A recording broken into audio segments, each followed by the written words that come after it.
Hello everyone. Today we'll be discussing about nucleic acids.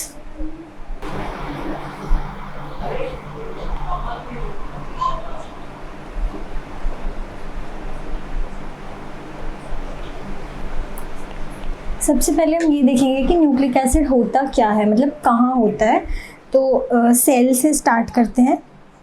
Suppose ये cell है, cell के अंदर एक न्यूक्लियस है। अगर हम इस न्यूक्लियस को अलग से देखते हैं तो न्यूक्लियस के अंदर हमें थ्रेड लाइक स्ट्रक्चर दिखेगा जिसको हम क्रोमेटिन बोलते हैं। अब जब सेल डिवीजन होता है बेसिकली, तो क्रोमेटिन जो है कंडेंस होके क्रोमोसोम्स बना लेते हैं।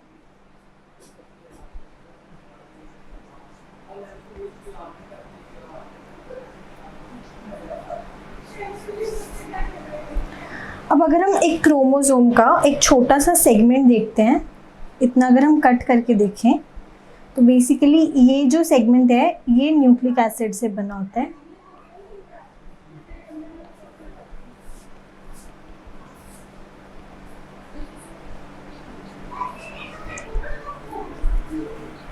तो अगर हम देखें कि न्यूक्लिक एसिड होता क्या है, न्यूक्लियस के अंदर क्रोमेटिन होता है, क्रोमेटिन कंडेंस करके क्रोमोसोम बनाता है, क्रोमोसोम के अंदर जो न्यूक्लिक एसिड होता है।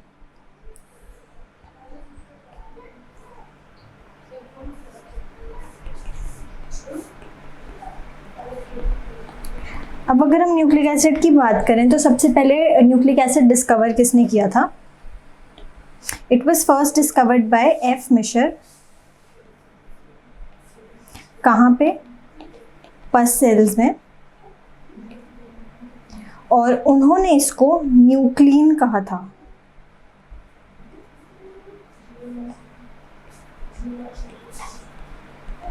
एफ मिशर ने डिस्कवर किया था और इन्होंने इसको न्यूक्लिन कहा था।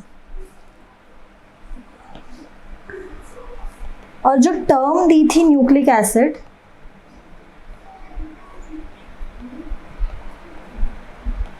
वो सबसे पहले सर ऑल्टमैन ने दी थी। अब अगर हम देखें न्यूक्लिक एसिड हमारे पास बेसिकली दो टाइप के होते हैं, डीएनए होता है और आरएनए होता है।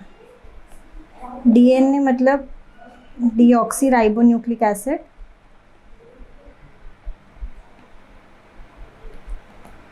और आरएनए मतलब राइबो न्यूक्लिक एसिड। अगर हम देखें अब ये जो डीएनए है, आरएनए, या फिर अगर हम इन शॉर्ट का जो न्यूक्लिक एसिड है वो बने किस चीज़ के होते हैं, तो उसके लिए हमारे पास एक टर्म आती है न्यूक्लियोटाइड। बेसिकली जो न्यूक्लिक एसिड है वो है पॉलीमर ऑफ न्यूक्लियोटाइड।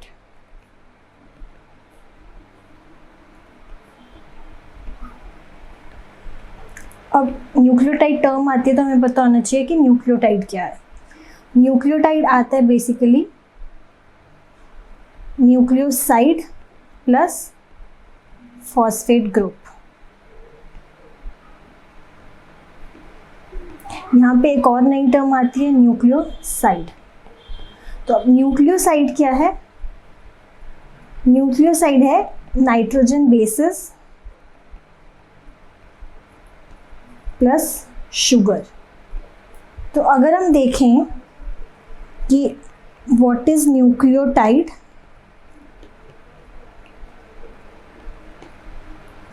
तो न्यूक्लियोटाइड हम बोलेंगे नाइट्रोजन बेस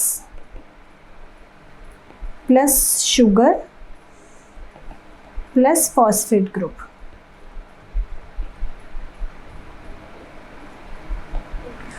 इन दोनों को, नाइट्रोजन बेस और शुगर को, हम मिला के न्यूक्लियोसाइड बोलेंगे। सी इस डायग्राम में जैसे हमें दिख रहा है कि ये न्यूक्लियोसाइड है, ये न्यूक्लियोसाइड है। तो न्यूक्लियोसाइड में एक नाइट्रोजन बेस है और एक पेंटोज शुगर है, और ये न्यूक्लियोटाइड है, इसमें एक नाइट्रोजन बेस है, पेंटोज शुगर है और फॉस्फेट ग्रुप है। सो बेसिकली न्यूक्लियोटाइड जो है ये nucleoside plus phosphate group.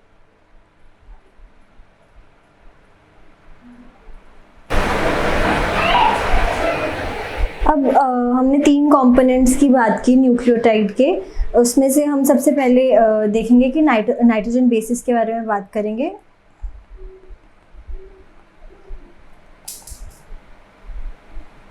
Nitrogen bases जो क्या होते हैं, बेसिकली साइक्लिक कंपाउंड्स होते हैं कंटेनिंग नाइट्रोजन, जो कि बॉन्ड बनाते हैं शुगर के साथ। अभी हमारे पास 2 टाइप के नाइट्रोजन बेसिस होते हैं, प्यूरिन्स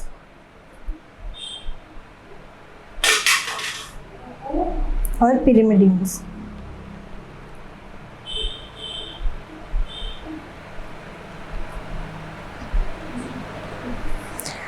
अगर हम प्यूरिन्स की बात करें तो ये इसमें जो होती हैं 2 रिंग्स होती हैं, तो ये 2 रिंग स्ट्रक्चर होता है। इसमें से जो एक रिंग होती है पिरिमिडीन रिंग होती है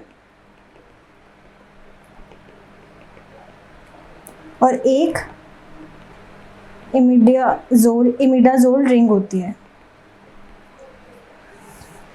पिरिमिडीन रिंग में 2 नाइट्रोजन और 4 कार्बन होते हैं, basically 2 nitrogen and 4 carbon ring होती है। और इमिडाजोल रिंग जो होती है वो 2 नाइट्रोजन एंड 3 कार्बन रिंग होती है।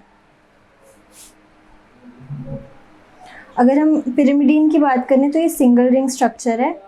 इसमें जो है पिरिमिडीन रिंग होती है, मतलब 2 नाइट्रोजन एंड 4 कार्बन रिंग होती है। अगर हम एग्जाम्पल्स देखें तो ये पिरिमिडीन रिंग है, ये पिरिमिडीन के एग्जाम्पल हैं और ये प्यूरिन्स के एग्जाम्पल्स हैं। पिरिमिडीन्स में साइटोसिन आता है, थाइमिन आता है और यूरेसिल आता है, और प्यूरिन्स में एडेनिन आता है और ग्वानिन आता है। जैसे कि डायग्राम में दिख रहा है कि जो प्यूरिन्स हैं डबल रिंग है, एक ये, और ऐसी ग्वानिन में भी 2 रिंग्स हैं, और इसमें पिरिमिडीन में सिंगल रिंग है। अब अगर देखें तो प्यूरिन्स हैं जो एडेनिन और ग्वानिन है, वो डीएनए और आरएनए दोनों में प्रेजेंट हो सकते हैं, मतलब दोनों में प्रेजेंट होते हैं। एडेनिन और ग्वानिन डीएनए में भी होंगे और आरएनए में भी होंगे, लेकिन जो यूरेसिल है वो सिर्फ और सिर्फ आरएनए में होगा, और थाइमिन जो है वो भी सिर्फ डीएनए में होगा, जबकि जो पिरिमिडीन का साइटोसिन है वो डीएनए और आरएनए दोनों में हो सकता है। Now coming on to pentose sugar.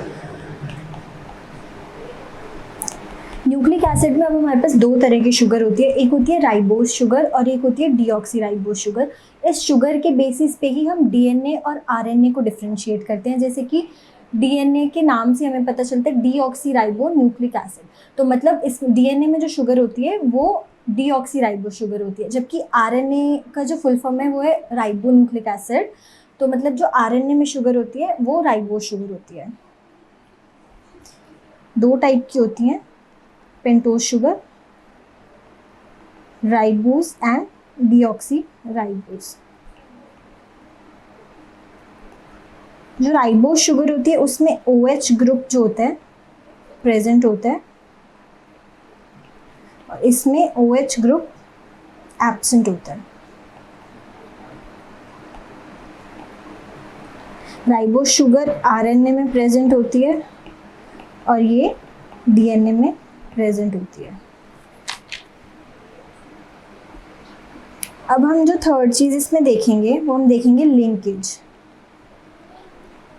कि न्यूक्लियोटाइड अगर बन रहा है तो बेसिकली उसमें लिंकेज कैसे हो रही है। हमें पता है कि जो नाइट्रोजन बेस होता है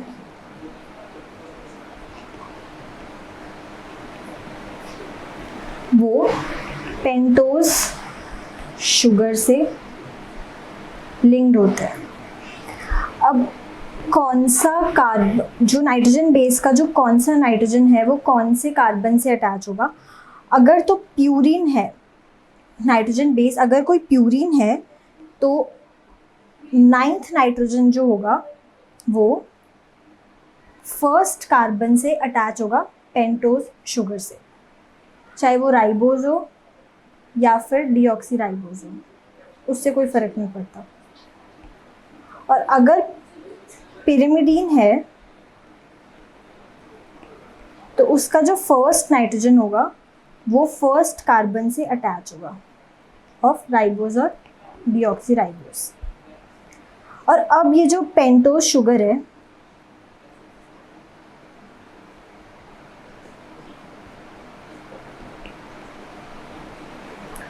आगे बॉन्ड बनाएगी फॉस्फेट ग्रुप के साथ।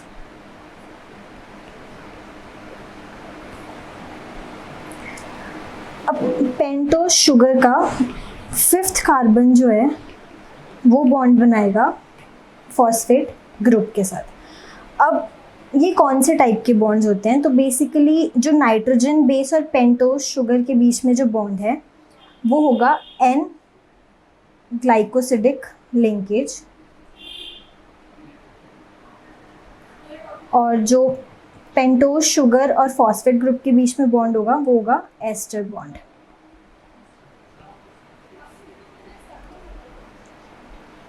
तो जैसे हमने इस डायग्राम में देखा कि ये जो नाइट्रोजन बेस है ये पेंटोज के साथ बना रहा है, तो बेसिकली ये होगा एन ग्लाइकोसिडिक बॉन्ड, और ये पेंटोज शुगर और फॉस्फेट ग्रुप के बीच में जो बॉन्ड बन रहा है ये होगा ester bond.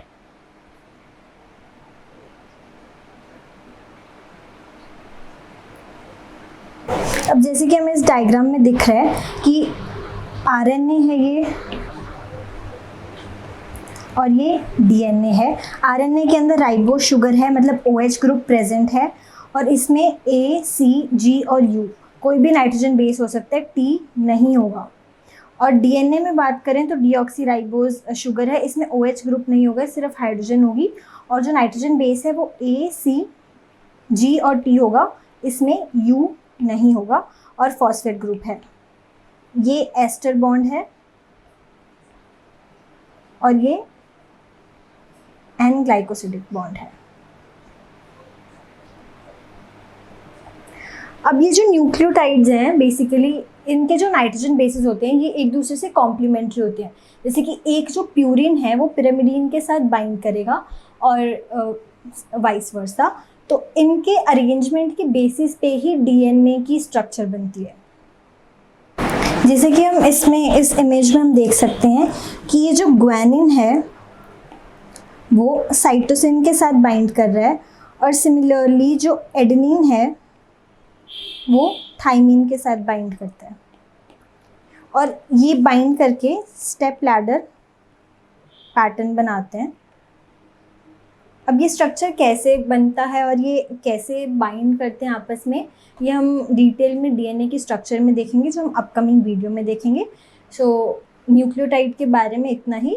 Thank you so much.